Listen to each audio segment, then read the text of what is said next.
sueño en el adulto. Catálogo Maestro de Guías de Práctica Clínica.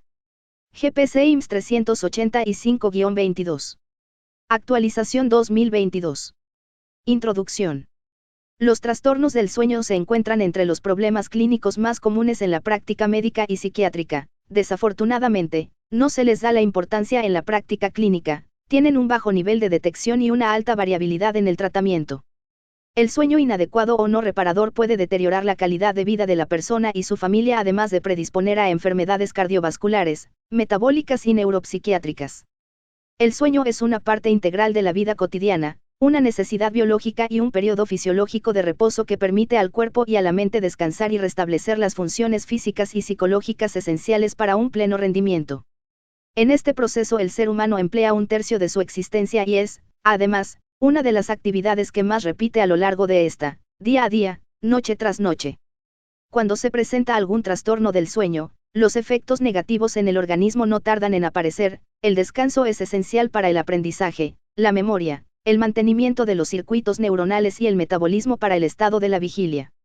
El sueño se define sobre la base de criterios tanto conductuales como fisiológicos, que lo dividen en dos estadios que se basan en tres mediciones fisiológicas. El sueño de no movimientos oculares rápidos se subdivide a su vez en tres etapas, y el sueño de movimientos oculares rápidos se caracteriza por movimientos oculares rápidos en el EOG, atonía muscular en EMG y desincronización del EEG. Los ciclos de sueño-vigilia se rigen por un complejo grupo de procesos biológicos que sirven como reloj interno. Se cree que el núcleo supraquiasmático, ubicado en el hipotálamo, es el cronómetro anatómico, responsable de la liberación de melatonina en un ciclo de 23 a 25 horas. La glándula pineal secreta menor cantidad de melatonina cuando se expone a la luz brillante, por lo tanto, el nivel de esta sustancia es más bajo durante las horas diurnas de vigilia y se incrementa en la noche. De igual forma, se cree que múltiples neurotransmisores desempeñan un papel en el sueño. Estos incluyen serotonina del núcleo del rafe dorsal, norepinefrina contenida en neuronas con cuerpos celulares en el locus ceruleus y acetilcolina de la formación reticular pontina.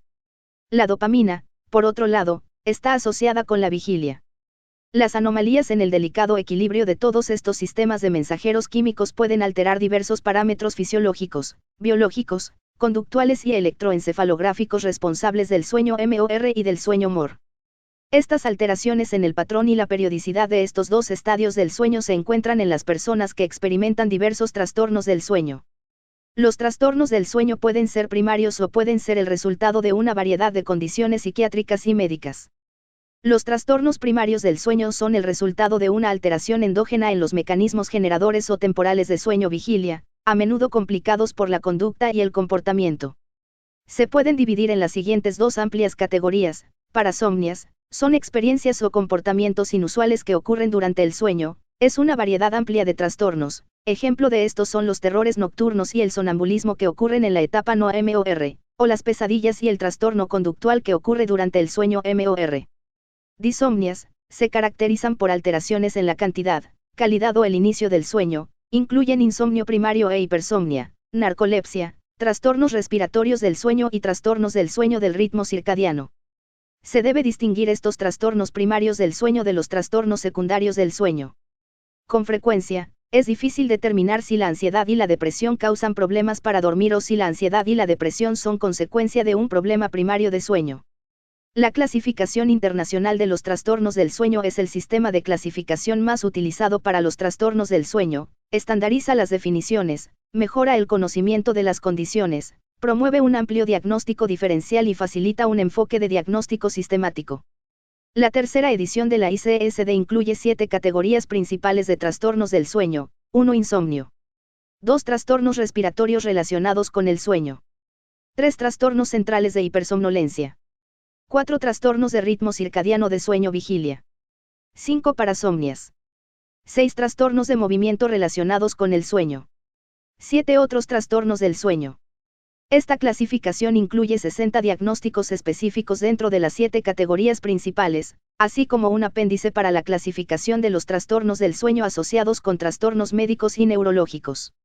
La quinta edición del Manual Diagnóstico y Estadístico de los Trastornos Mentales también clasifica los trastornos del sueño de una manera que es en gran medida paralela al sistema ICSD-3. La prevalencia de los trastornos del sueño es variable y depende de cada padecimiento en particular. La prevalencia anual de los síntomas de insomnio en la población general adulta oscila entre 35 a 50%, y la prevalencia de trastorno por insomnio como tal, utilizando criterios diagnósticos es de 12 a 20%. Los factores de riesgo incluyen depresión, sexo femenino, edad avanzada, nivel socioeconómico bajo, concurrencia con problemas médicos y mentales, estado civil, y raza. El incremento de la prevalencia del insomnio con la edad es algo de tomar en cuenta. Hasta el 35% de los adultos mayores de 65 años tienen síntomas de insomnio. En las últimas décadas ha habido un incremento marcado en la prevalencia de los principales padecimientos del sueño. Esto principalmente derivado de los cambios en el estilo de vida de la sociedad moderna, donde la reducción de las horas de sueño y el incremento de actividades laborales, académicas o deportivas son privilegiadas y vistas como horas productivas, a diferencia de las horas de descanso que son vistas como inútiles o pereza, lo que conlleva a que la sociedad actual cada vez duerme menos. De la misma manera, la epidemia de obesidad se asocia a un aumento en la prevalencia del síndrome de apnea obstructiva de sueño, considerado un factor de riesgo bien identificado de resistencia a la insulina independientemente del grado de obesidad. De igual manera, diversos estudios epidemiológicos han documentado que la duración insuficiente de sueño, cambios en el horario de sueño y la mala calidad del sueño, se relacionan con resistencia a la insulina, diabetes y aumento del riesgo de obesidad. Y de igual manera, en pacientes con diabetes tipo 2, los problemas del sueño pueden afectar negativamente el control glucémico. Igualmente, alrededor del 50% de los pacientes con depresión tienen insomnio comórbido, y la depresión y los trastornos del sueño están dentro de las principales razones de consulta psiquiátrica en la práctica médica general. El insomnio duplica el riesgo de desarrollo a futuro de depresión y síntomas de insomnio relacionados a la disminución de tiempo de sueño, se asocian con hipertensión. El insomnio suele tener un curso crónico en 40 a 70% de las personas, suele durar de 1 a 20 años.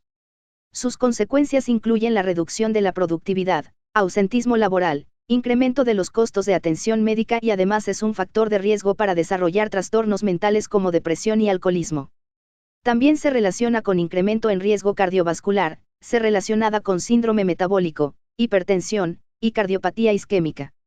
La apnea obstructiva de sueño es el trastorno respiratorio de sueño más común, la prevalencia varía de acuerdo con la región geográfica y a los criterios que se utilizan para definirlo. Este problema es más prevalente en países o regiones donde la obesidad es un problema de salud pública, como es el caso de países como Estados Unidos y México, quienes ocupan los primeros lugares en obesidad mundial.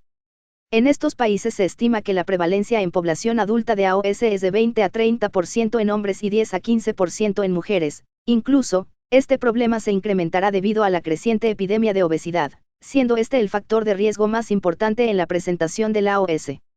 A pesar de esta elevada prevalencia, sigue siendo un problema poco diagnosticado y no reportado por los médicos en los sistemas de salud. En la encuesta NANE solo se reporta un 4.2% de pacientes con AOS y solo 1.2% de insomnio, lo que sugiere que el médico de atención primaria subdiagnostica los trastornos del sueño en general.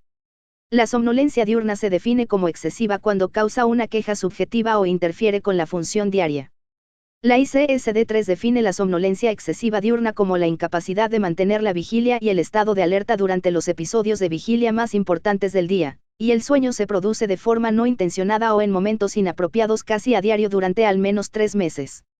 El término hipersomnia e hipersomnolencia con frecuencia se utilizan como sinónimos. Provoca dificultad para mantener la vigilia o el estado de alerta durante el día. Con frecuencia se acude a recibir atención médica con términos como cansancio, fatiga y falta de energía para describir la sed. La importancia en reconocer la sed radica en que suele indicar un trastorno del sueño no diagnosticado u otras afecciones tratables. Además, la sed tiene un impacto negativo en diversas actividades y aumenta el riesgo de sufrir algún accidente al conducir u operar otra maquinaria. Las causas de sed son numerosas, las más comunes son sueño insuficiente, depresión, fármacos, enfermedades médicas y psiquiátricas, apnea obstructiva de sueño. Otras menos comunes son narcolepsia e hipersomnia idiopática. Los trastornos de movimientos anormales y del comportamiento durante el sueño, son parte de un grupo más grande de eventos nocturnos, que puede ocurrir durante el sueño, la vigilia o las transiciones hacia o desde el sueño. Estos eventos son más comunes en las primeras etapas de la vida y afectan aproximadamente del 15 al 20% de los niños y al 4% de los adultos. De forma típica, los eventos nocturnos se dividen en comportamientos simples y comportamientos complejos. Asimismo, los trastornos del movimiento se manifiestan de forma primaria durante el sueño o de manera inmediata a que la persona se queda dormida.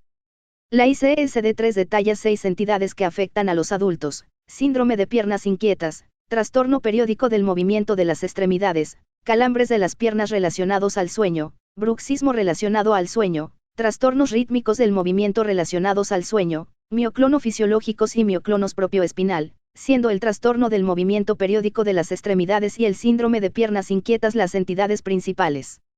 El SPI se caracteriza por la necesidad urgente de mover las piernas, usualmente asociado malestar.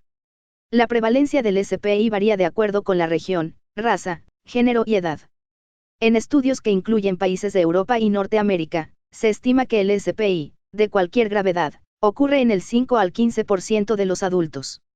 Los síntomas ocurren en reposo, son aliviados con el movimiento y empeoran por la tarde-noche. La gravedad y frecuencia de los síntomas varían ampliamente. En relación con esto, la prevalencia para personas con sintomatología moderada a grave es de 1.5 a 2.7%. Para muchos pacientes, el SPI es causa de insomnio incapacitante que resulta en reducción de la calidad de vida, depresión y un mayor riesgo de suicidio. El SPI es familiar en aproximadamente el 50% de los pacientes, pero puede estar asociado a condiciones adquiridas, especialmente deficiencia de hierro, embarazo y enfermedad renal crónica. Se han identificado varios genes candidatos predisponentes mediante estudios de asociación de todo el genoma. Justificación. El dormir es una necesidad humana básica y es esencial para una buena salud, una buena calidad de vida y un buen rendimiento durante el día. El sueño es un estado de actividad cerebral, contrario a lo que se creía hace años. Paradójicamente, cuando la actividad física cede durante el sueño, hay una gran cantidad de procesos activos en los que se generan cambios hormonales, metabólicos, neuronales y bioquímicos. Por lo que al sueño se le atribuyen múltiples funciones: fisiológica, homeostática, de conservación, de restauración de la energía, además de mejorar los procesos cognitivos como atención y consolidación de la memoria, así como del ánimo. Los principales efectos negativos por la privación crónica de sueño son las alteraciones físicas, las relacionadas con el deterioro cognitivo. Asimismo, el descanso inadecuado deteriora la capacidad de pensar, manejar el estrés, mantener un sistema inmune saludable y modular las emociones al grado de provocar depresión o ansiedad. Es hasta hace unos años que se reconoce el proceso de sueño, en particular el sueño suficiente y de buena calidad, como una parte indispensable y necesaria para mantener la salud física, mental, emocional y bienestar general. Un sueño adecuado en calidad y cantidad ayuda en la prevención de enfermedades crónicas como la obesidad, hipertensión arterial y diabetes mellitus tipo 2, además de prevenir trastornos del ánimo como depresión y ansiedad, todas ellas, problemas de salud pública en nuestro país. El corregir los problemas de sueño como la apnea obstructiva de sueño e insomnio son factores de riesgo modificables para los padecimientos mencionados. Por lo anterior, la presente guía ofrece información útil y práctica para que los médicos de primer contacto y de diferentes especialidades detecten oportunamente y traten los problemas de sueño que acompañan a una gran cantidad de personas en nuestra población, lo cual contribuirá a disminuir la carga de las enfermedades cardiovasculares y mentales con la consiguiente mejoría en la calidad de vida de los pacientes y sus familias. Preguntas clínicas. Insomnio.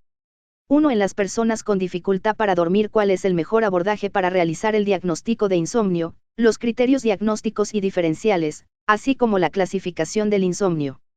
2. En personas adultas con diagnóstico de insomnio y sus subtipos, ¿cuál es la efectividad de la terapia cognitiva conductual para insomnio al compararlo con otros tratamientos no farmacológicos? 3. En pacientes con insomnio y sus subtipos, ¿qué opciones farmacológicas tienen la mayor evidencia científica para reducir la sintomatología a corto y largo plazo con menor riesgo de efectos adversos?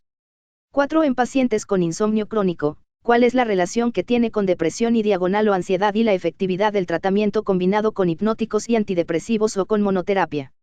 Trastornos respiratorios del sueño. 5. En pacientes adultos con presencia de ronquido como síntoma aislado, ¿cuál es la estrategia diagnóstica más útil para descartar apnea del sueño entre los estudios de poligrafía o la polisomnografía? 6. En adultos con sospecha de apnea obstructiva de sueño, los cuestionarios de hallazgos clínicos son herramientas diagnósticas suficientes para evitar la realización de estudios de sueño. 7. En adultos con sospecha de un trastorno respiratorio del sueño, ¿cuál es la utilidad del diagnóstico al comparar la polisomnografía contra la poligrafía simple? 8. En personas con apnea obstructiva de sueño, ¿Cuál es el tratamiento de elección en AOS entre fármacos, oxigenoterapia o presión positiva o ventilación mecánica? 9. En personas con apnea obstructiva de sueño, ¿cuáles estrategias son útiles para mejorar adherencia terapéutica de los pacientes en ventilación mecánica no invasiva?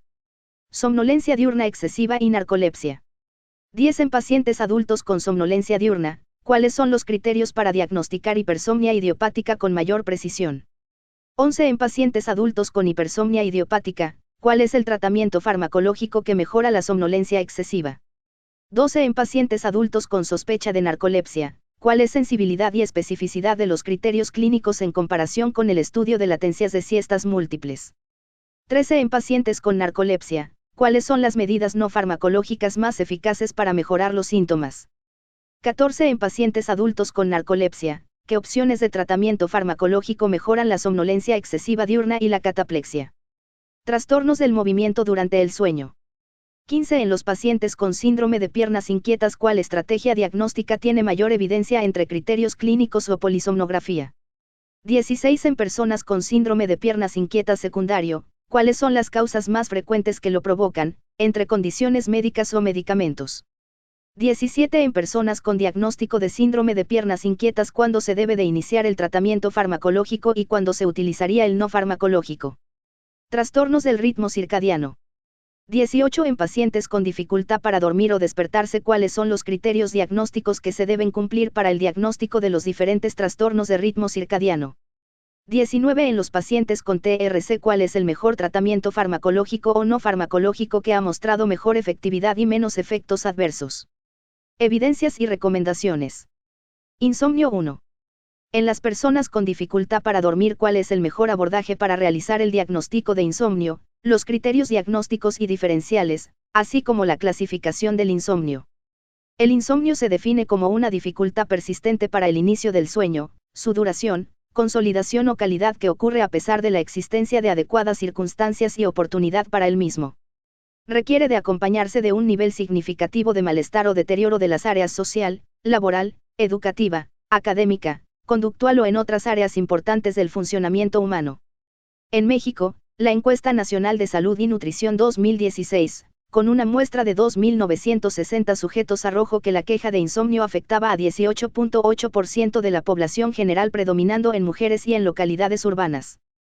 Un estudio prospectivo a 7.5 años con una muestra de 1.741 individuos mostró una incidencia de insomnio crónico de 9.3%, con mayor incidencia en mujeres. En el mismo estudio, se distinguieron entre variables de salud física y las de salud mental como predictors para presentar insomnio, mostrando lo siguiente: en relación con las variables de salud física, las que mostraron más fuerza como predictors fueron: edad más joven, etnia no blanca, obesidad. Las variables predictoras para la incidencia de insomnio crónico relacionadas a la salud mental tuvieron una correlación más fuerte en comparación con los de salud física, destacando cualquier trastorno mental. Sueño insuficiente. Consumo de más de 3 tazas de café al día. El diagnóstico de insomnio se realiza fundamentalmente en el primer nivel de atención, basado principalmente en la historia clínica completa y la exploración física del paciente. La Asociación Americana de Medicina del Sueño, en su tercera edición de la Clasificación Internacional de los Trastornos del Sueño, distingue entre el insomnio de corta duración, que aparece por periodos de tiempo inferiores a los 3 meses, y el insomnio crónico, cuyas dificultades suceden más de 3 veces por semana y al menos durante 3 meses. Ambos subtipos de insomnio pueden aparecer de forma aislada o con otras condiciones comórbidas como alteraciones mentales, enfermedades médicas o uso de sustancias. El insomnio de corta duración afecta entre el 30 al 35% de la población general, mientras que el insomnio crónico afecta a 10% de la población. La ICSD-3 establece el diagnóstico de insomnio crónico o trastorno de insomnio con los siguientes criterios. A. Si el paciente, los padres o cuidadores reportan uno o más de los siguientes síntomas: dificultad para iniciar el sueño, dificultad para mantener el sueño, despertar más temprano de lo deseado, resistencia de ir a la cama en un horario apropiado, dificultad para dormir sin la intervención de los padres o cuidadores del paciente.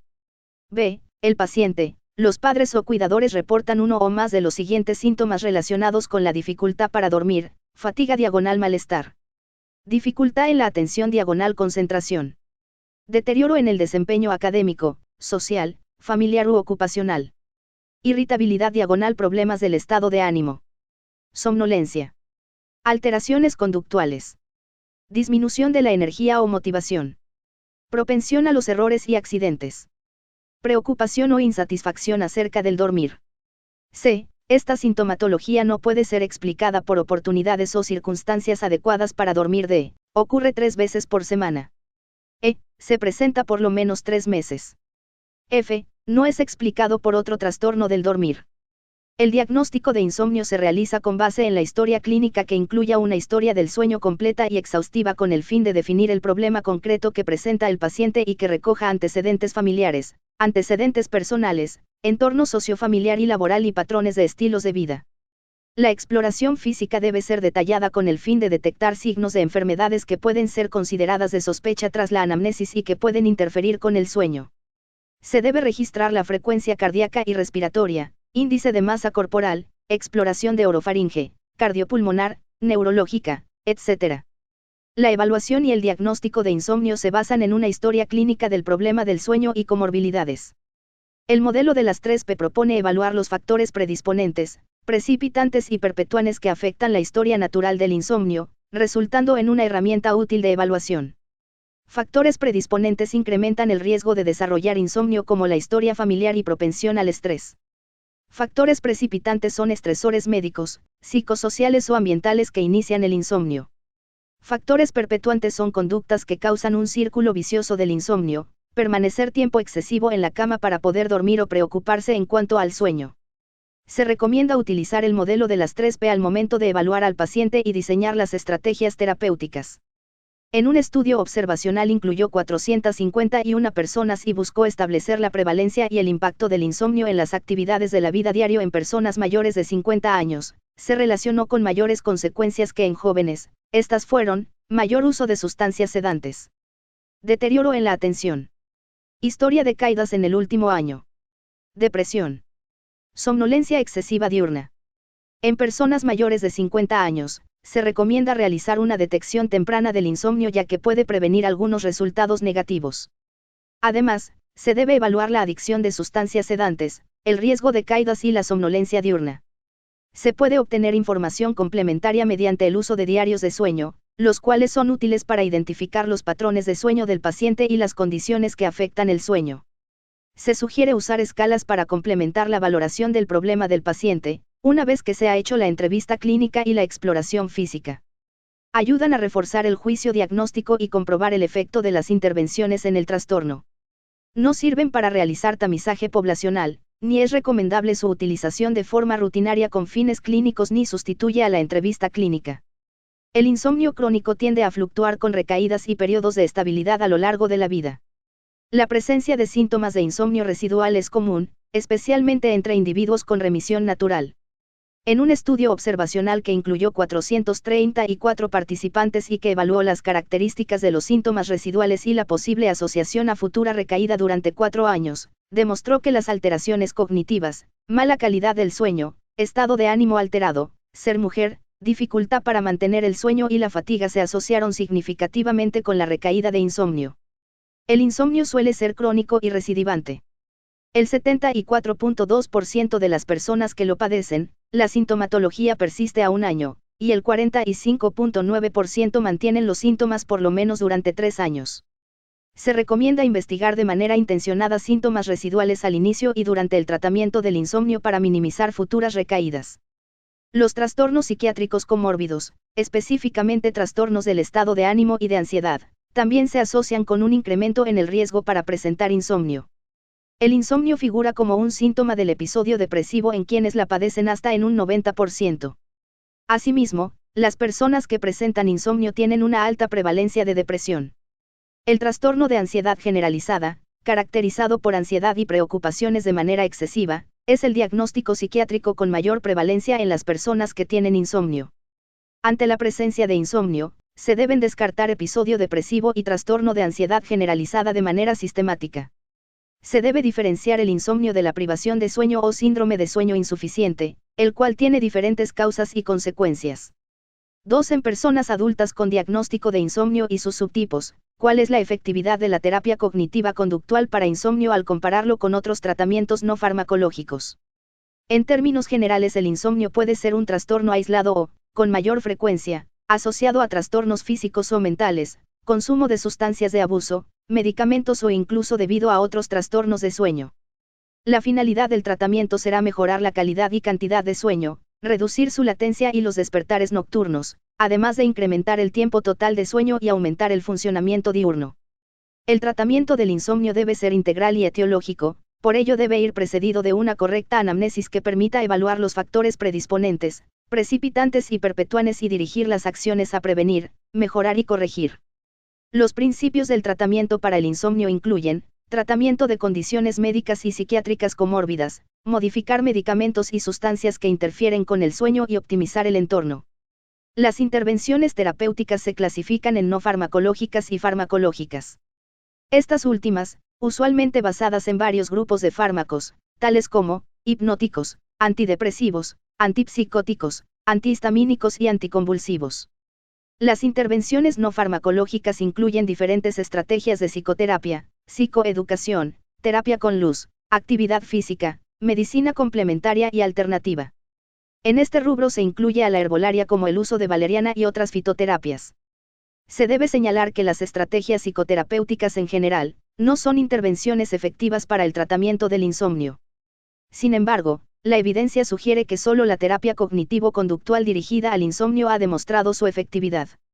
La TCCI incluye una combinación de técnicas psicoeducativas de duración limitada en el tiempo, focalizadas en el sueño, que incluyen intervenciones psicológicas de tipo cognitivo y técnicas educativas y que tienen como objetivo cambiar los factores que inducen la cronificación y mantenimiento del insomnio. La TCCI es un tipo de psicoterapia para identificar, así como cambiar falsas percepciones, creencias acerca del dormir y del insomnio, incluye reducir o prevenir el monitoreo excesivo, además de las preocupaciones acerca del insomnio y sus consecuencias. A través de estas se le ayuda al paciente a identificar las falsas ideas o creencias erróneas, los pensamientos concretos que generen ansiedad y las preocupaciones distorsionadas. Una vez identificadas se inicia la reestructuración cognitiva, a través de ofrecer interpretaciones alternativas que se utilizan para reducir la ansiedad y mejorar el sueño. La TCCI es efectiva en pacientes con insomnio comórbido a enfermedades médicas y en trastornos psiquiátricos, ya que el 36% de los pacientes tuvieron remisión a comparación del 16.9% que estuvieron en el grupo control. Una forma práctica de llevar a cabo la terapia cognitiva es la denominada preocupación constructiva, que consiste en indicar que antes de irse a la cama, durante un tiempo pactado con el terapeuta, anote los principales problemas que piensa que van a interferir con su sueño. A continuación, debe escribir las posibles soluciones que se le ocurran en ese momento. Una vez hecho esto, debe dejar el cuaderno sobre el buró y no abrirlo hasta el día siguiente. La revisión de 15 metaanálisis realizada en la Guía Europea de Diagnóstico y Tratamiento del Insomnio mostró evidencia alta de la utilidad de la TCCI en el tratamiento del insomnio crónico a cualquier edad. La TCCI se debe indicar como tratamiento no farmacológico de primera línea en insomnio crónico primario en adultos de cualquier edad. Aunque usualmente la TCCI está aprobada en el tratamiento del insomnio primario, también ha mostrado ser de utilidad en pacientes con insomnio crónico y comorbilidades médicas y psiquiátricas. Un metaanálisis compuesto de 37 ensayos clínicos aleatorizados comparó la mejoría de dos grupos de pacientes con diagnóstico de insomnio crónico más alguna comorbilidad física, fibromialgia, dolor crónico, cáncer de mama, o comorbilidad mental, depresión, dependencia a hipnóticos y alcohol. En la comparación se usó entre el grupo que recibió TCCI y el grupo control sin recibir la intervención. El estudio mostró remisión de los síntomas de insomnio del 36% entre el primer grupo contra solo el 16.9% de quienes no la recibieron. Se debe considerar la TCCI para pacientes con insomnio crónico con una o más comorbilidad física o mental. Se recomienda la TCCI junto con el tratamiento farmacológico, considerándose esta combinación como el tratamiento de primera línea para el abordaje del insomnio crónico. Existiría una cierta superioridad del TCCI, puesto que, a diferencia del tratamiento farmacológico, los efectos terapéuticos no suelen desaparecer tras la interrupción del tratamiento, las mejoras obtenidas con la TCCI se mantienen en el tiempo. Se ha demostrado que las técnicas de la TCCI pueden ser implementadas en contextos de atención primaria con personal no especializado, familiarizado con la TCCI. El médico tratante deberá familiarizarse con las técnicas de la TCCI y siempre que los recursos lo permitan deberán usarse como tratamiento para el insomnio crónico con o sin comorbilidad médica o mental debido a un mejor perfil de seguridad.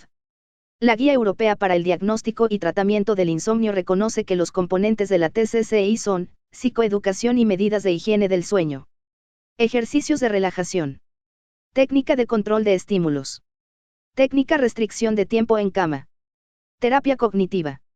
La psicoeducación resulta una intervención fundamental y se considera un eslabón imprescindible en la cadena de todo tratamiento de insomnio.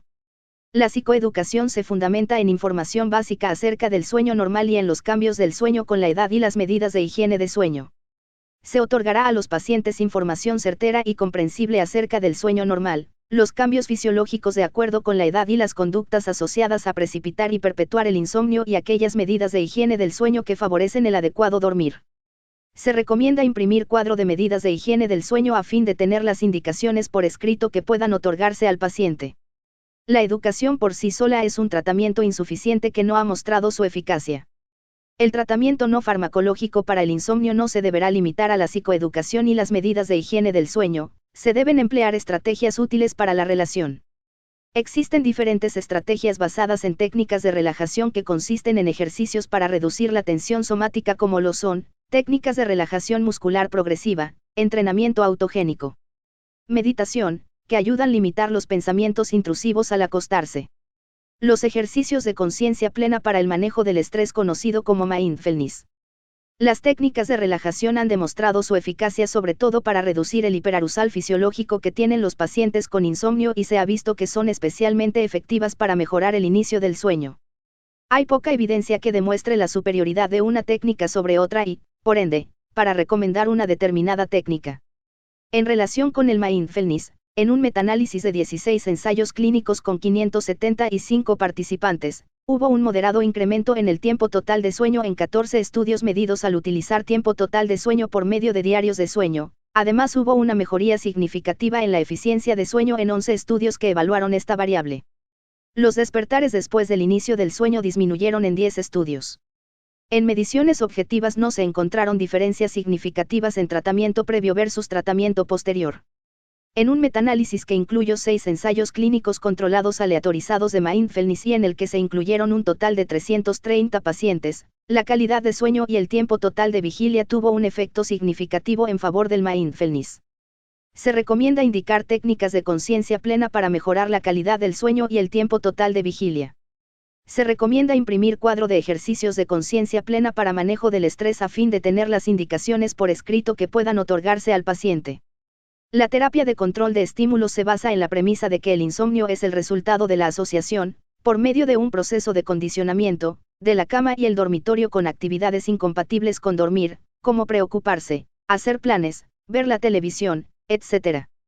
El objetivo terapéutico de esta técnica es cambiar estas asociaciones erróneas y fortalecer la relación cama-dormitorio con relajación y sueño. Se debe indicar al paciente que requiere reducir el tiempo que pasa en la cama o en la habitación despierto, así como mantener un horario regular para el sueño. Deberá irse a la cama solo cuando esté muy somnoliento. Si no puede dormir conciliar el sueño, debe levantarse de la cama y salir del dormitorio. La Guía Europea para el Diagnóstico y Tratamiento del Insomnio refiere que la terapia de control de estímulos son instrucciones conductuales diseñadas para asociar la cama con el dormir, por ejemplo, utilizar solamente la cama para dormir y para la actividad sexual. Se indicará al paciente que no deberá realizar en la cama y en el dormitorio otras actividades distintas de dormir, tales como utilizar el ordenador u otros dispositivos móviles, leer, etc. Asimismo, de mantenerse un horario regular para levantarse por la mañana independientemente del tiempo que se haya dormido y evitar siestas durante el día. La terapia de restricción de tiempo en cama es un método diseñado para restringir el tiempo en cama para mejorar la eficiencia de sueño. El principal objetivo de la terapia de restricción de tiempo en cama es aumentar la presión de sueño a la hora de irse a dormir, generando una pequeña privación de sueño que repercute en una disminución del tiempo de latencia del sueño. Se le indicará al paciente completar un diario de sueño al menos 2 semanas, con lo que se calculará el tiempo que el sujeto cree que duerme cada noche. La media del tiempo de cada noche será el tiempo máximo que el individuo puede pasar en la cama al comienzo de la terapia. Este tiempo se alargará progresivamente a medida que el paciente duerma al menos 85% del tiempo que permanezca en cama. El paciente fija con el terapeuta la hora deseada para levantarse y a partir de este dato se acuerda la hora mínima en que podrá irse a la cama en caso de que no tenga sueño. La técnica de restricción de tiempo en cama puede generar resistencia y pueden aparecer algunos efectos secundarios como referir cansancio y somnolencia por algunos días. La técnica de restricción de tiempo en cama se utilizará con precaución en personas que deban conducir o manejar maquinaria peligrosa. La privación de sueño puede desencadenar un episodio de manía en pacientes con trastorno bipolar, por lo que esta técnica está contraindicada en pacientes con dicho diagnóstico. Se requiere de comunicación asertiva de los objetivos de la técnica de privación de sueño por restricción de tiempo en cama, posibles efectos secundarios y resaltando los beneficios de esta, lo que contribuirá a disminuir la resistencia y conseguir la cooperación del paciente. 3. En pacientes con insomnio y sus subtipos, ¿qué opciones farmacológicas tienen la mayor evidencia científica para reducir la sintomatología a corto y largo plazo con menor riesgo de efectos adversos? El ciclo sueño-vigilia está mediado, en gran medida, por orexina, procedente de los núcleos hipotalámicos que promueve el estado de alerta al activar núcleos celulares en el cerebro medio o el tronco cerebral que, a su vez, liberan noradrenalina, serotonina, dopamina, acetilcolina e histamina, lo que estimula la corteza cerebral. Por otra parte, existen sistemas de neurotransmisión que pueden promover el sueño, el más importante es el GABAérgico, gobernado por el GABA cuyos efectos representan neurotransmisor inhibitorio más importante del sistema nervioso central. Los fármacos que se han utilizado en el tratamiento del insomnio tienen como mecanismo de acción o el bloqueo de las acciones postsinápticas mediadas por neurotransmisores activadores o el agonismo del sistema GABA. Los objetivos del tratamiento farmacológico son disminuir el tiempo de inicio del sueño, aumentar el tiempo total del mismo y mejorar el funcionamiento diurno. Aún entre los grupos de medicamentos existen características propias que los hacen diferentes entre sí, lo que les confiere respuestas diferentes en cuanto a efectividad, indicaciones, efectos secundarios, riesgos y limitaciones en su uso. La terapia farmacológica deberá emplearse solo cuando la TCCI no sea totalmente efectiva o cuando ésta no sea posible otorgar. No deberá usarse como monoterapia o de manera indefinida. La elección del fármaco dependerá de una acusada evaluación de la causa, tipo de insomnio y grado de afectación de la vida cotidiana, así como de las características del fármaco, los riesgos contra beneficios, características del paciente, efectos secundarios y disponibilidad. El fármaco ideal para el tratamiento del insomnio es aquel fármaco hipnótico de acción rápida, que promueve el sueño de calidad durante toda la noche, sin efectos secundarios residuales al otro día, que sea barato y disponible. Hoy en día, la ciencia del mundo aún no puede ofrecer un fármaco con estas características. Las benzodiazepinas son grupo heterogéneo de fármacos que actúan como moduladores alostéricos positivos no selectivos de los subtipos 1 y 2 del receptor GABA. En mayor o menor medida, alteran la estructura del sueño, disminuyen la fase REM, las fases del sueño profundo y pueden producir tolerancia y dependencia. Las benzodiazepinas se diferencian entre sí por el tiempo de acción, su vida media, entre otras, y aunque en líneas generales disminuyen el tiempo de latencia y aumentar el tiempo total del mismo, pueden no mejorar o incluso empeorar el funcionamiento diurno, en especial las benzodiazepinas de vida media larga. Es trabajo del clínico evaluar todas estas características, pensando que no existe un fármaco ideal, sino un fármaco para cada tipo de insomnio de acuerdo con diferentes escenarios y posterior a una evaluación integral, según su duración, insomnio de corta duración o agudo, identificar la causa principal del insomnio agudo. Difenhidramina, otros antihistamínicos H1. Insomnio crónico, triazolam. Zolpidem. Según el momento de la noche en que aparece de inicio, midazolam, otras BZD de acción corta. De mantenimiento, lorazepam. Otras BZD de vida media. Según situaciones especiales de presión, antidepresivos con efectos sedativos, paroxetina, mirtazapina. Ansiedad, lorazepam. Alprazolam. Antidepresivos con efectos sedativos, citalopram, paroxetina, mirtazapina. Síndrome de piernas inquietas comórbido con insomnio, gabapentina. Pregabalina. Adultos mayores, existen pocos estudios que avalen su seguridad, se sugiere reducir dosis en 50%. Se sugiere realizar una valoración geriátrica integral para evitar la presencia de polifarmacia y efectos adversos. Niños y adolescentes, sin estudios, no se sugiere usar fármacos. Triazolam de 0.25 miligramos, con vida media de 2 a 3 horas, demostró que en los ensayos analizados es de utilidad en el tratamiento del insomnio crónico, logró reducir en promedio 9 minutos la latencia de sueño comparada con placebo. También mostró mejora moderada en la calidad del sueño, en comparación con el placebo. Los efectos secundarios no superaron los beneficios mostrados a 4 semanas. Se recomienda el uso de triazolam dosis 0.25 mg en el caso de insomnio crónico, cuando se pretenda mejorar la latencia de sueño y mantenimiento. Se recomienda que el tiempo total del tratamiento no superara las 4 semanas incluido el tiempo de retirada. Midazolam a dosis de 7.5 a 15 mg, con vida media de 1 a 3 horas, disminuye el tiempo de inicio del sueño, pero no hay estudios que demuestren que aumente el tiempo total de sueño. Los adultos mayores podrían necesitar la mitad de la dosis. Los efectos secundarios podrían no superar los beneficios mostrados después de 2 semanas. No hay evidencia que demuestre mejora en insomnio crónico. Se recomienda el uso de midazolam entre 7.5 y 15 mg en caso de insomnio de corta duración. El tiempo de uso es de días a máximo 2 semanas. No se recomienda su uso en caso de insomnio crónico. Lorazepam a dosis de 1 mg, con vida media de 12 a 16 horas, no se ha encontrado evidencia de que disminuya el tiempo de inicio del sueño, puede mejorar el tiempo total de sueño. Los adultos mayores podrían necesitar la mitad de la dosis. Los efectos secundarios podrían no superar los beneficios mostrados a 2 semanas. No hay evidencia que demuestre mejora en insomnio crónico. Se recomienda el uso de lorazepam 1 mg de 15 a 30 minutos antes de la hora de acostarse en caso de insomnio de mantenimiento. El tiempo máximo de uso es de 2 semanas. No se recomienda su uso en caso de insomnio crónico. El análisis de la bibliografía sobre el uso de otras benzodiazepinas comúnmente usadas para el tratamiento del insomnio como el estazolam, alprazolam, no han mostrado adecuada eficacia en el tratamiento del insomnio de corta duración o insomnio crónico. No se recomienda el uso de benzodiazepinas que carezcan de evidencia de eficacia o seguridad. El uso de benzodiazepinas de vida media larga no ha mostrado eficacia en disminución del tiempo de latencia, podrían incluso afectar la funcionalidad diurna. No hay evidencia que demuestren mejora en insomnio crónico. Se deberá evitar las benzodiazepinas de acción larga en el tratamiento del insomnio de corta duración o insomnio crónico. No se recomienda utilizar benzodiazepinas de vida media larga para el tratamiento del insomnio, agitación o delirium en personas mayores de 65 años. Los hipnóticos no benzodiazepínicos como Zolpidem de 10 mg, con vida media 1.5 a 3 horas, demostraron en ensayos analizados reducir 5 a 12 minutos la latencia de sueño comparada con placebo. También mostró mejora moderada en la calidad del sueño, en comparación con placebo. Demostraron una utilidad en el tratamiento insomnio crónico.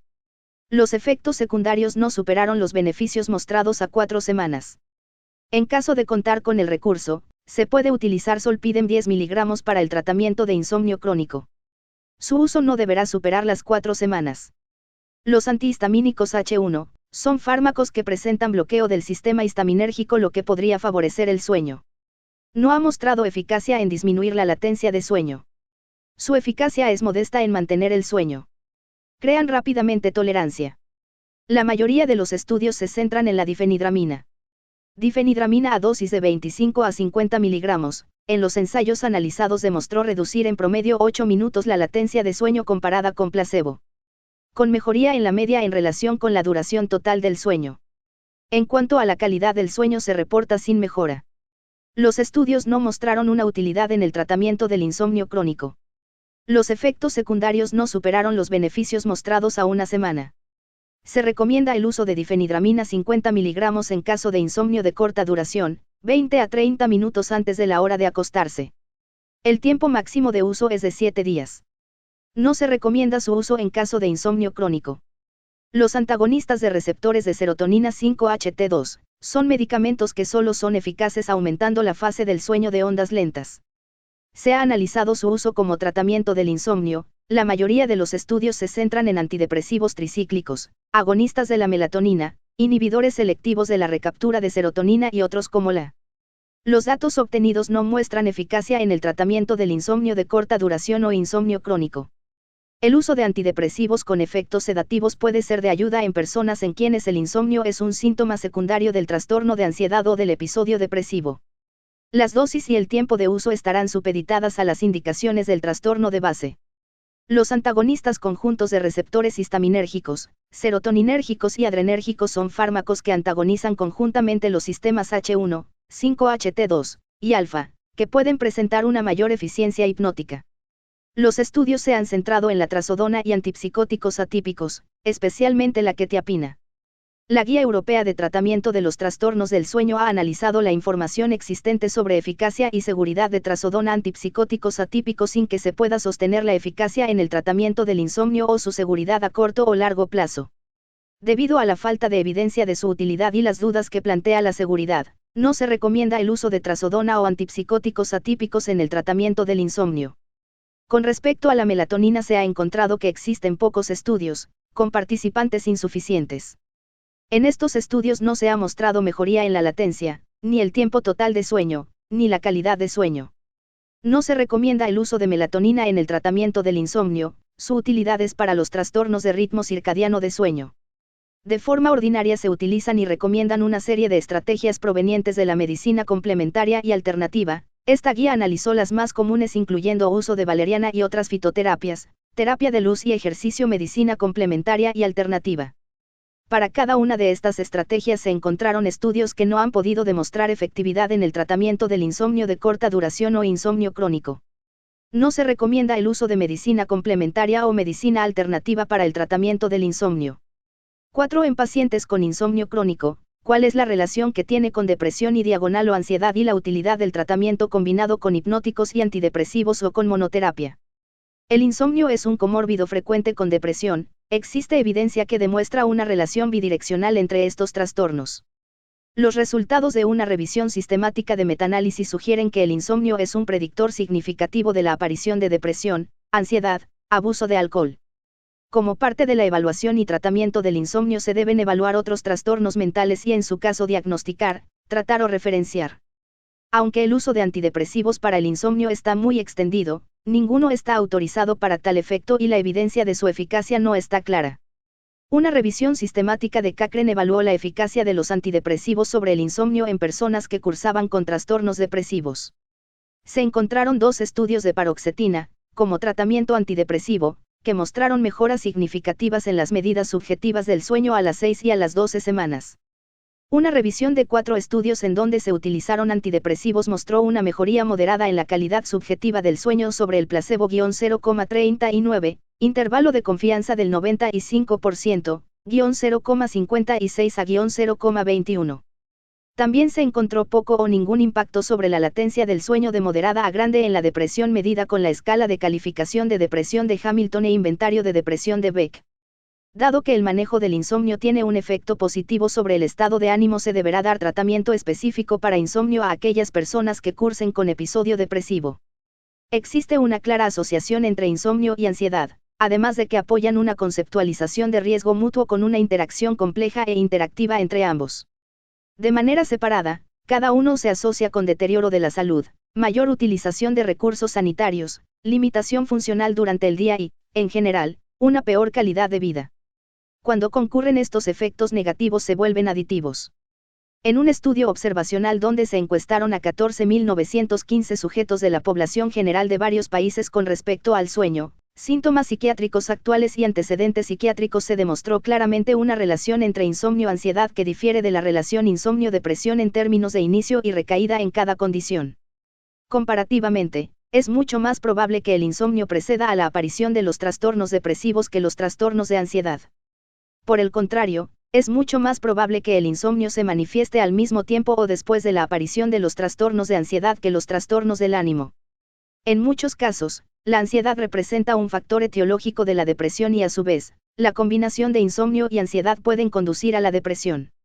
Otros estudios también han identificado la ansiedad como un factor de riesgo independiente para la depresión. Dado el riesgo de presentar trastornos de ansiedad en presencia de insomnio, se deberá evaluar síntomas de ansiedad en personas que cursen con trastorno de insomnio o viceversa. La terapia combinada es eficaz para el tratamiento de la ansiedad con insomnio. La monoterapia para la ansiedad tiene un efecto moderado sobre los síntomas del insomnio. Sin embargo, los síntomas del insomnio residual son comunes a pesar de la remisión de los síntomas de ansiedad. Los ensayos clínicos recientes de terapias combinadas para el insomnio crónico y los trastornos de ansiedad han encontrado una mejora en el insomnio y un aumento de los resultados ansiolíticos con la combinación frente a las monoterapias. En personas que presenten trastornos de ansiedad e insomnio al mismo tiempo, deberán recibir tratamiento específico para ambos trastornos, en este sentido el uso de inhibidores selectivos de recaptura de serotonina y ansiolíticos con efecto sedante.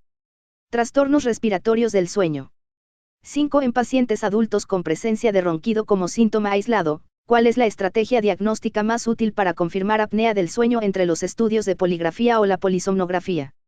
Los trastornos respiratorios del sueño son caracterizados por una respiración anormal durante el sueño. Se clasifican en 5 categorías diagnósticas basados en el patrón de respiración y en el mecanismo fisiopatológico durante el sueño. 1. Apnea obstructiva del sueño. 2. Síndromes de apnea centrales del sueño. 3. Trastornos de hipoventilación relacionados al sueño. 4. Trastornos de hipoxemia relacionados al sueño. 5. Síntomas aislados y variantes normales.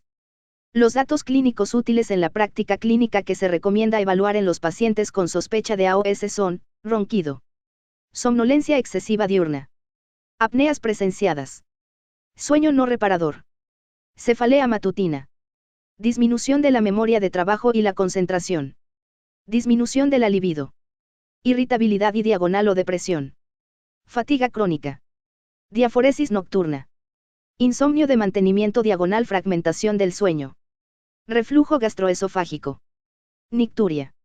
El diagnóstico de AOS debe basarse en los síntomas y hallazgos clínicos obtenidos de una historia clínica completa que incluye una historia y un examen físico orientados a problemas del sueño, y los hallazgos identificados mediante las pruebas de sueño. El ronquido es el síntoma de mayor sensibilidad y el más común. Sin embargo, como síntoma aislado no es suficiente para solicitar una prueba de sueño diagnóstica, ya que tiene una especificidad por debajo del 50%. No se recomienda realizar una prueba diagnóstica de sueño basada solo en la presencia de ronquido. Las apneas presenciadas son el síntoma de mayor especificidad, sobre todo si se presentan de forma prolongada y repetida. En una revisión sistemática que valoró la exactitud de la evaluación clínica en el diagnóstico de AOS, mostró que el hallazgo más útil para su identificación fue la sensación de ahogo nocturno en pacientes con IAH mayor o igual que 10/H o asfixia. El ronquido es común en pacientes con apnea del sueño, pero no es útil estableciendo el diagnóstico de AOS. Pacientes con ronquido leve e IMC menor a 26 es improbable tener AOS moderado a grave. La somnolencia diurna es definida como excesiva cuando causa una queja subjetiva o interfiere con la función. La Clasificación Internacional de los Trastornos del Sueño en su tercera edición la define como la inhabilidad para mantener la vigilia y alerta durante la mayoría de los episodios de vigilia durante el día, con episodios de sueño que ocurren de forma no intencional o en tiempos no apropiados casi diariamente por al menos 3 meses. Es importante diferenciar somnolencia excesiva diurna de fatiga, la cual se puede definir como la ausencia subjetiva de energía, sentimiento de agotamiento o sensación abrumadora de cansancio que no es aliviado por el reposo. La sed tiene un impacto negativo significativo sobre las funciones psicológicas, sociales, ocupacionales y la seguridad personal, afectando la calidad de vida. La somnolencia es un tema de salud público muy importante en personas que laboran en campos donde la pérdida de atención puede ocasionar lesiones. Las causas de hipersomnolencia de origen central son menos comunes que las causas secundarias de somnolencia diurna como sueño insuficiente y apnea obstructiva del sueño.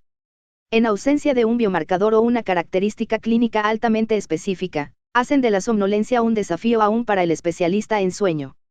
Las causas secundarias de hipersomnolencia se pueden observar en el anexo 3.2, cuadro 4, apnea obstructiva de sueño. Insomnio no tratado. Depresión. Sueño insuficiente. Síndrome de piernas inquietas o movimientos periódicos durante el sueño. Narcolepsia. Trastornos de ritmo circadiano de sueño. Hipotiroidismo. Fármacos con efecto sedante. Otros. Es recomendable descartar causas no respiratorias de somnolencia excesiva diurna a través de indagar sobre los hábitos de sueño, horarios, siestas o mala higiene de sueño. Una manera de evaluar la sed es con la escala de somnolencia de Epworth, el cual es un cuestionario autollenado de 7 preguntas para evaluar de manera objetiva la propensión a dormitar o de somnolencia diurna. La S tiene una sensibilidad de 0.27-0.72 y una especificidad de 0.50-0.76. Cuando se considera como punto de corte un índice de apnea diagonal hipopnea mayor o igual que 5. Una puntuación mayor o igual a 12 puntos indica somnolencia significativa. La somnolencia excesiva diurna es un síntoma cardinal de AOS y un importante factor en la aceptación del tratamiento y resultados. Sin embargo, existe una variabilidad significativa aún en pacientes con AOS de igual gravedad respecto a su nivel de IAH. Un estudio observacional seccional cruzado encontró que 60% de los pacientes y sus familiares cercanos no fueron capaces de responder al menos una pregunta de S. A pesar de que todos los pacientes se quejaban de trastornos respiratorio de sueño, solo 24% de ellos tenían un puntaje anormal y un puntaje más bajo que el que calificaron sus familiares.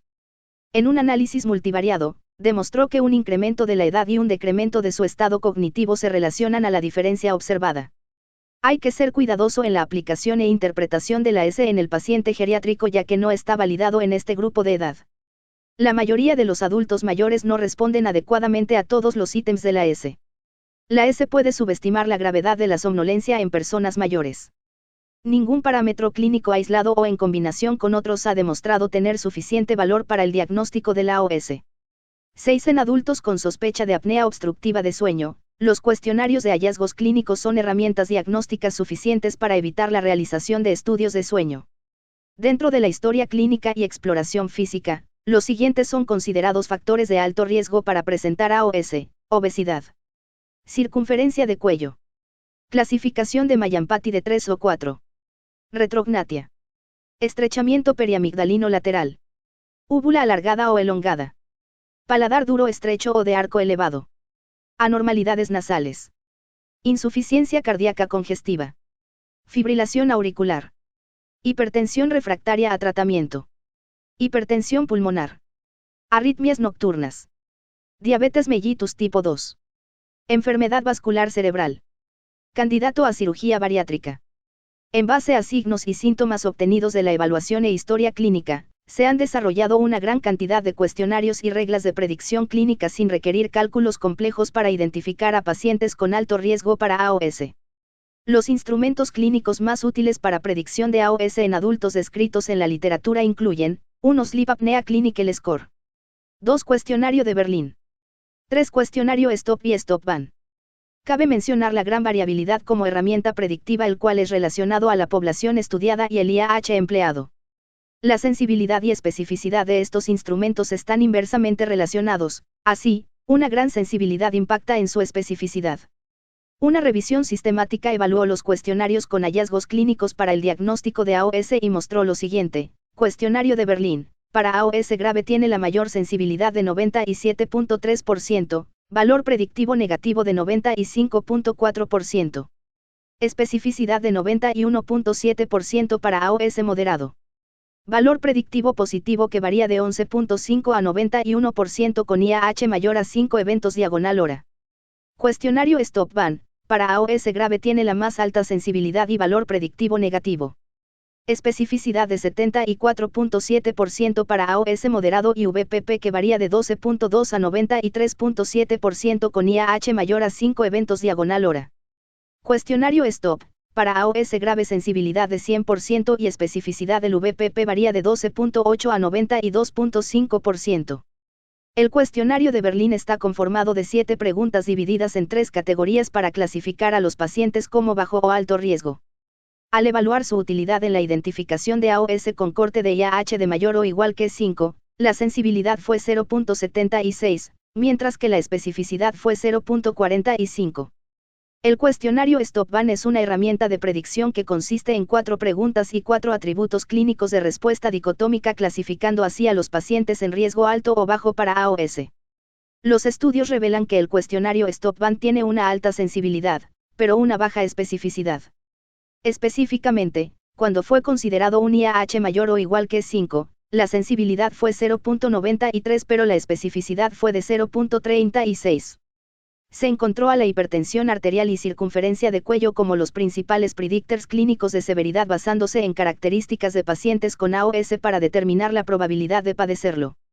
Un metaanálisis con 108 estudios incluyendo 47.899 participantes evaluó la sensibilidad, especificidad y odds ratio por diagnóstico agrupado de las diferentes pruebas clínicas: cuestionario Berlín, cuestionario STOP-BAN, cuestionario STOP y escala de somnolencia de Epworth. Para AOS leve por CB, CSB, STOP y S. Sensibilidad agrupada de 76%, 88%, 87% y 54%, especificidad agrupada de 59%, 42%, 42% y 65%, ORD agrupado de 4.30, 5.13, 4.85 y 2.18, respectivamente. Para AOS moderado, sensibilidad agrupada de 77%, 90%, 89% y 47%, especificidad de 44%, 36%, 32% y 62%, ORD agrupado de 2.68, 5.05, 3.71 y 1.45 respectivamente. Para AOS grave, sensibilidad agrupada de 84%, 93%, 90% y 58%, especificidad agrupada de 38%, 35%, 28% y 60%, ORD agrupado de 3.10, 6.51, 3.37, u 2.10, respectivamente. Así, en todos los niveles de gravedad de AOS, la sensibilidad y ORD agrupados fueron significativamente más altos para StopBank que las demás herramientas. Sin embargo, la especificidad agrupada fue mayor para la S. Se recomienda utilizar el cuestionario StopBank para la sospecha del diagnóstico temprano de AOS en entornos clínicos, particularmente en países de escasos recursos y clínicas del sueño donde la PSG no está disponible.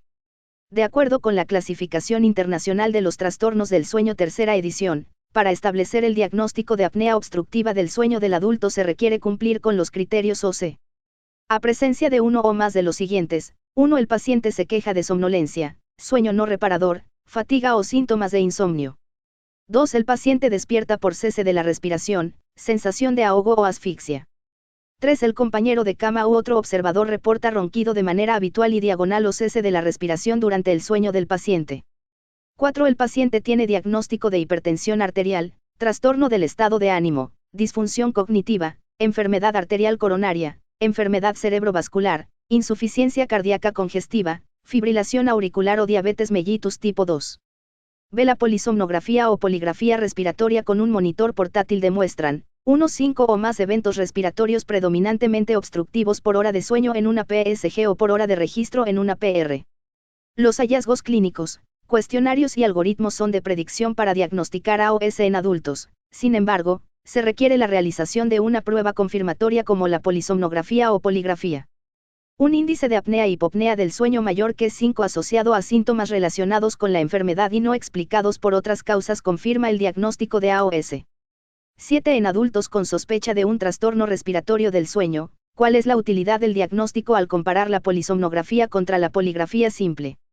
La polisomnografía realizada en un laboratorio de sueño continúa siendo el estándar para la evaluación de los trastornos respiratorios del sueño y es la prueba de referencia en otros trastornos inclusive no respiratorios. Consiste en el registro continuo del electroencefalograma y electromiograma, electrooculograma, así como otras variables útiles para cuantificar trastornos respiratorios y electrocardiograma. Se realiza en horario nocturno o en el habitual de sueño del sujeto con un registro no menor de 6.5 horas y debe incluir al menos 3 horas de sueño. La American Academy of Sleep Medicine ha clasificado los estudios del sueño en 4 tipos. El tipo 1 es la PSG convencional vigilada por un técnico en el laboratorio de sueño. El tipo 2 es la PSG realizada con un equipo portátil y no vigilada por un técnico. El tipo 3 corresponde a lo que denominamos poligrafía respiratoria, donde se registra la respiración, esfuerzo toraco-abdominal y oximetría de pulso. El tipo 4 corresponde a estudios muy simplificados con aparatos de 1 o 2 canales. La PSG es una técnica relativamente cara, laboriosa y técnicamente compleja que no está al alcance de todos y de gran demanda. La clasificación por gravedad de la AOS por PSG o PR se establece en base al índice de apnea e hipopnea por hora de sueño, leve con IAH, 5-14.9. Moderada con IAH, 15-29.9. Grave con IAH, mayor que 30. Para la indicación de PR o PSG se debe de clasificar al paciente en complicado y no complicado. Los pacientes candidatos para polisomnografía son aquellos catalogados como complicados, los cuales presentan alguna de las siguientes características. 1. Un riesgo alto de presentar trastornos respiratorios no obstructivos del sueño, que suelen presentarse en las siguientes enfermedades: enfermedad cardiopulmonar. Debilidad muscular pulmonar secundaria a enfermedades neuromusculars. Sospecha de hipoventilación alveolar. Historia de EVC. Uso crónico de medicamentos como opiáceos o benzodiazepinas. 2. Aquel con trastornos del sueño no respiratorios asociado que requieren mayor evaluación de los parámetros no respiratorios o padecimientos que interfieran con la realización de un estudio simplificado. 3. Condiciones ambientales o factores personales que impida una adecuada adquisición e interpretación de los datos del estudio simplificado. La poligrafía respiratoria con un dispositivo tecnológico adecuado puede ser usado para el diagnóstico de AOS en pacientes adultos no complicados con signos y síntomas que indican un riesgo moderado a grave de AOS. Existen diferentes contraindicaciones que no recomiendan realizar una poligrafía respiratoria en domicilio y que se prefiere realizar una polisomnografía en laboratorio de sueño. Se recomienda realizar poligrafía respiratoria a pacientes con una probabilidad moderada a alta mediante alguna de los cuestionarios de hallazgos clínicos como Stop-Van o Berlin y sin contraindicaciones realizar un estudio simplificado domiciliario. 8. En personas con apnea obstructiva de sueño, ¿cuál es el tratamiento de elección en AOS entre fármacos, oxigenoterapia o presión positiva o ventilación mecánica? El manejo del paciente con apnea obstructiva del sueño inicia estableciendo el diagnóstico y su gravedad. Posteriormente, debe ser educado y orientado sobre la modificación de los factores de riesgo, historia natural y las consecuencias de la enfermedad. Asimismo, requiere educación sobre el impacto de la posición durante el sueño, evitar el alcohol y efecto de los medicamentos. Se deben establecer medidas higiénico-dietéticas en todos los pacientes con AOS, tanto si está indicado o no el tratamiento con CPAP. Es imprescindible realizar una evaluación en la que se identifiquen entidades asociadas a la AOS y enfermedades potencialmente reversibles. Tratamiento de la obesidad. Tratamiento para hipotiroidismo. Tratamiento del reflujo gastroesofágico. Manejo quirúrgico de la hipertrofia de amígdalas o alteraciones dentofaciales graves. Al paciente con AOS se recomienda explicar y dar por escrito las medidas higiénicas del sueño, la abstinencia al tabaco y alcohol. Evitar de benzodiazepinas. Evitar dormir en decúbito supino. En un estudio observacional que evaluó a 714 choferes de camiones por medio de una entrevista que incluía datos sociodemográficos, hábitos personales, accidentes previos, escala de somnolencia de Epworth y cuestionario de Berlín, determinó que el riesgo de accidentes automotores se relacionó con el grado de somnolencia y el uso de antidepresivos. La identificación de los conductores en riesgo de AOS debe ser una de las principales prioridades de los centros de evaluación médica, como política de seguridad pública. Todos los pacientes que conducen vehículos automotores deben ser advertidos sobre el incremento en el riesgo de accidentes asociados al no tratar el AOS y las consecuencias potenciales de manejar u operar equipo o maquinaria peligrosa. En el tratamiento del AOS es fundamental la reducción de peso. Tan solo la pérdida del 10% del peso corporal puede disminuir el IAH y mejorar la sintomatología y en algunos pacientes puede ser curativa. En todos los pacientes con sobrepeso y obesidad diagnosticados con AOS debe promoverse la pérdida de peso para disminuir uno de los factores más importantes de la enfermedad. Se ha intentado múltiples fármacos para el tratamiento del AOS, sin embargo, no existe evidencia suficiente para su recomendación. Solo los fármacos promotores del despertar como modafinilo o armodafinilo, son útiles para el manejo de la somnolencia diurna excesiva a pesar de la terapia adecuada con presión positiva de la vía aérea en pacientes con AOS.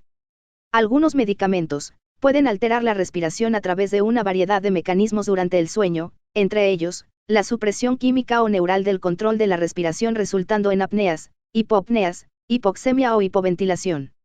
También pueden alterar la arquitectura del sueño al disminuir los alertamientos durante el sueño, disminuyendo la distribución del sueño REM o incrementando la duración de la etapa N1/N2 del sueño con consecuencias secundarias en los patrones respiratorios. Se recomienda tomar en cuenta algunos de los efectos secundarios de fármacos que pueden empeorar la calidad y eficiencia del sueño provocando síndrome de piernas inquietas o movimientos periódicos de extremidades tales como, antidepresivos tricíclicos, inhibidores de recaptura de serotonina, agentes neurolépticos, antieméticos, antihistamínicos sedantes. Algunos antidepresivos pueden causar ganancia de peso, el cual puede ser problemático en pacientes con AOS. Es necesario individualizar el tratamiento concomitante al tratamiento respiratorio ya que no en todos los casos es posible su descontinuación. En estos casos hay que monitorizar cercanamente al paciente y ajustar la dosis terapéutica a la más baja posible de acuerdo con edad. El principio de presión positiva en la vía aérea para AOS se basa en proveer aire bajo presión positiva a través de una interfaz creando una férula neumática en la vía aérea, la cual previene el colapso de la vía aérea faríngea, con el potencial de actuar a todos los niveles de obstrucción. Existen dos modos de presión positiva de la vía aérea en terapia de sueño. 1. CPAP, el cual entrega una presión positiva en una presión constante programada a través de todo el ciclo respiratorio. En ocasiones una presión de alivio expiratorio es programada para mejorar la tolerancia y confort del dispositivo. 2. BPAP entrega una presión en dos niveles, una inspiratoria y una presión expiratoria. La diferencia de presiones constituye la presión soporte relacionado al volumen corriente.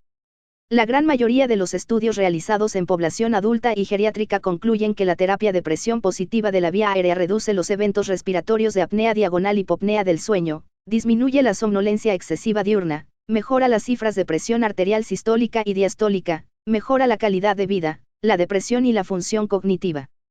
La presión positiva en la vía aérea es el tratamiento más eficaz y utilizado para el tratamiento de la AOS. Se considera como la terapia de primera línea para la AOS moderada a grave. La PAP mejora la calidad de vida, en términos de reducción en la somnolencia diurna y calidad de vida. También es eficaz para reducir ronquido y las alteraciones respiratorias nocturnas, así como mejorar la oxigenación nocturna y la arquitectura del sueño. Otros beneficios de la terapia con PAP incluyen un mejor rendimiento neurocognitivo, mejor control de hipertensión, arritmias cardíacas, isquemia nocturna, función del ventrículo izquierdo e incluso mortalidad general. Se recomienda presión positiva continua como terapia inicial para pacientes diagnosticados con AOS. La presión positiva continua de la vía aérea es actualmente el estándar de oro para el tratamiento de AOS de moderada a grave. La CPAP es el tratamiento de elección para AOS. La presión óptima es determinada manualmente durante una titulación en un laboratorio de sueño o mediante esquema de noche completa o noche dividida, siendo estos métodos igual de efectivos. El tratamiento de la AOS está indicado con los siguientes criterios sobre el PSG: todos los pacientes con IAH mayor o igual que 15/hora. Los pacientes con IAH mayor o igual que 5 pero menor que 15/hora con alguna de las siguientes características: 1. Somnolencia excesiva diurna. 2. Alteraciones cognitivas o trastornos del ánimo. 3. Hipertensión. 4. Enfermedad cardíaca isquémica. 5. Historia de EVC. 6. Arritmias cardíacas. 7. Hipertensión pulmonar. Existen dispositivos que automáticamente ajustan los niveles de presión en respuesta a la presencia o ausencia de trastornos en la respiración. También es usado para